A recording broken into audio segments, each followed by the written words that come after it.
Assalamualaikum warahmatullahi wabarakatuh. Perkenalkan, nama Ibu Gina Luciana Wulandari.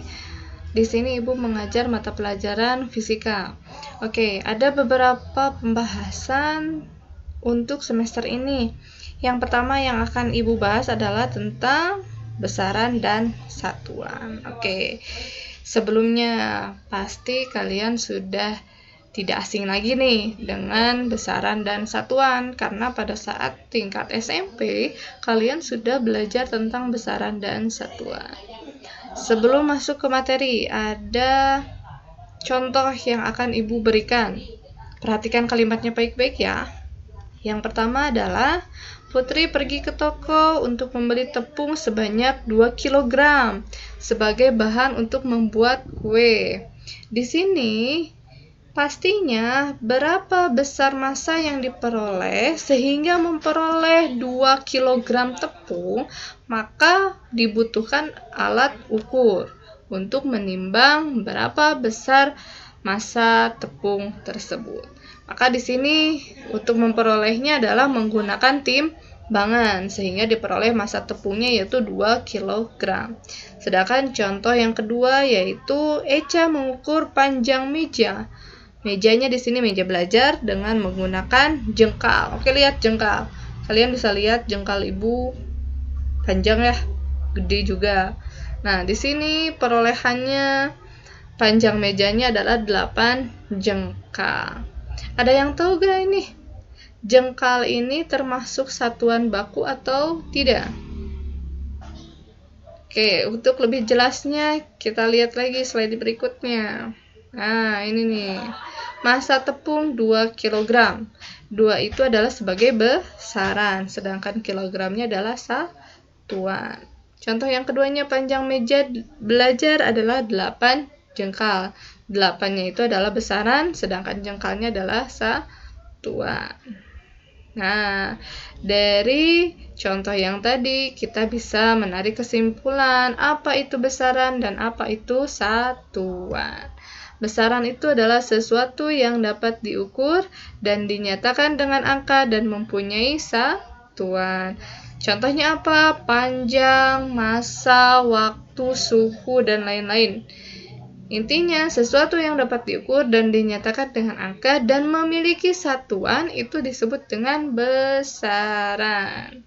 Sedangkan satuan itu apa? Kalau satuan itu ukuran dari suatu besaran. Ukurannya nih, ukuran dari suatu besaran. Contohnya tadi panjang. Satuannya adalah meter. Sedangkan massa adalah satuannya kilogram. Dari sini sudah jelas apa belum? Kalau belum, kita lanjut lagi nih. Nah, ada sistem satuan. Sistem satuan di sini ada sistem metrik, sistem non-metrik, ada sistem internasional. Kalau sistem metrik, di sini terbagi ke dalam dua bagian. Yang pertama ada sistem MKS dan yang kedua adalah sistem CGS. Kalau MKS itu M-nya adalah meter, K-nya adalah kilogram, sedangkan S-nya adalah sekon. Sedangkan CGS di sini C-nya adalah sentimeter, G-nya adalah gram, sedangkan S-nya adalah sekon. Maaf. Di sini masih tertulis kilogram ya, sedangkan G-nya adalah gram, bukan kilogram.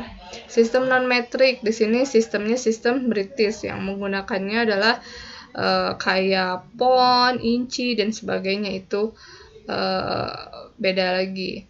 Nah, ini ada sistem yang ketiga adalah sistem internasional.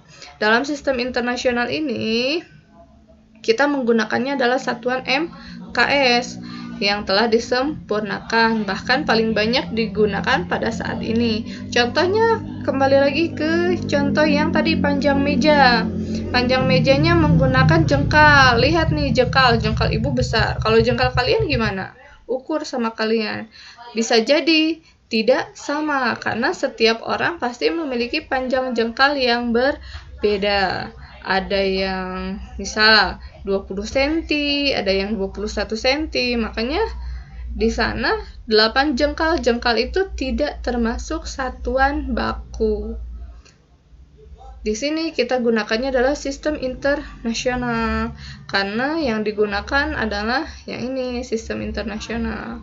Dalam sistem internasional di sini kita bahas pada besaran pokok dan besaran turunan.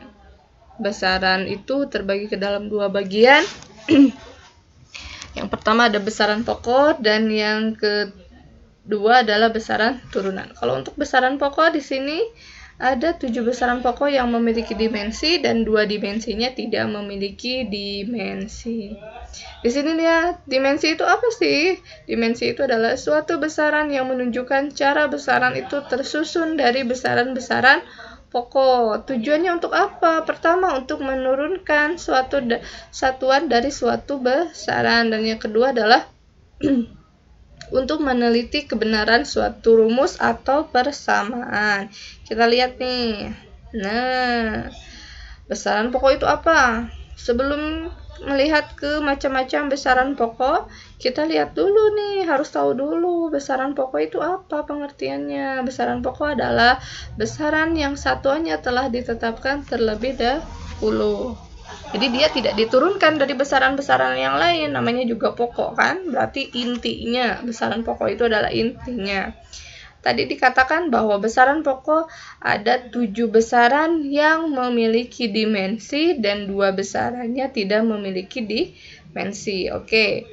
Besaran pokok pertama panjang, lihat nih, satuannya adalah meter, disingkatnya adalah M, M-nya M kecil, dimensinya adalah L. Massa satuannya kilogram, singkatannya kilogram, kg, dimensinya adalah M. Ada waktu, arus listrik, suhu, intensitas cahaya, dan jumlah zat. Ini adalah 7 besaran pokok yang memiliki dimensi. Sedangkan yang tidak memiliki dimensi ada 2 besaran, yaitu sudut datar dan sudut ruang. Selain besaran pokok, ada lagi nih besaran turunan. Besaran turunan adalah besaran yang diturunkan dari satu atau lebih besaran pokok. Tadi pertama tentang besaran turunan. Yang pertama adalah kecepatan, yang kedua adalah luas. Terus di sini ada lagi gaya. Satuannya Newton, lambangnya adalah N. Energi, satuannya Joule, lambangnya adalah J. Daya, satuannya Watt, lambangnya W. Frekuensi Hertz, lambangnya Hz. Nah, ini macam-macam besaran turunan beserta dimensinya. Di sini sudah tertera ya dimensinya. Nah, sekarang bagaimana cara menentukan dimensi itu? Kita lihat di sini ada contohnya nih. Panjang satuannya adalah M. M itu apa? Meter. Maka dimensinya adalah L. Luas satuannya adalah meter persegi. Maka dimensinya adalah L pangkat 2. Luas, maka luas di sini diturunkan dari besaran pokok panjang. Karena lihat satuannya ya. Kenapa luas diturunkan dari besaran pokok panjang? Ingat, pertama adalah lihat satuannya. Lihat satuannya. Pertama, cara menentukannya bagaimana? Lihat cara mencari luas itu bagaimana. Di matematika, cara mencari luas itu adalah panjang dikali lebar. Panjang satuannya adalah meter, sedangkan lebar adalah satuannya meter juga. M kali M, bukan mm, tapi M pangkat 2. Maka di sini dimensinya adalah L pangkat 2. Lihat di sini ya. Pada tabel besaran pokok, dimensi dari satuan M adalah L. Karena di sininya pangkat 2, maka di sini pun harus pangkat 2. Catatannya, penulisan dimensi harus menggunakan huruf kapital atau besar. Oke, sampai di sini ada yang mau ditanyakan? Kalau tidak, nanti Ibu berikan soal, tolong kalian jawab soal tersebut, nanti dikumpulkan. Terima kasih. Wassalamualaikum warahmatullahi wabarakatuh.